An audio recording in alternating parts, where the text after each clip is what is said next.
guys, panibagong video, panibagong tutorial. So sa video na to guys, pag-uusapan natin ito.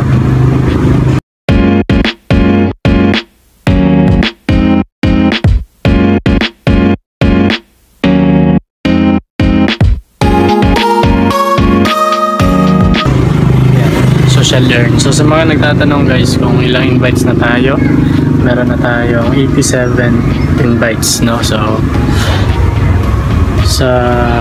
sa mga nag-i-use po nito, isa lang po ako masasabi, tigil nyo na po, huwag nyo na po ipagpatuloy dahil it's just a scam.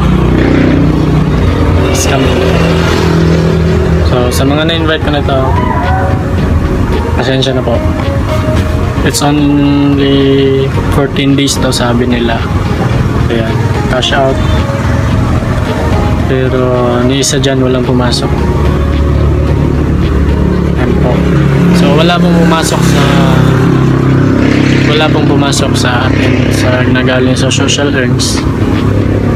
Ayan, pending pa rin po hanggang ngayon, in review pa rin po siya. So pakitigil na lang po. So sa mga nagsasabi kung legit ba daw o hindi, at sa mga gustong malaman kung legit ba yun o hindi, huwag niyo na po ipapatuloy. Hindi po siya legit. Okay? Hindi po siya legit.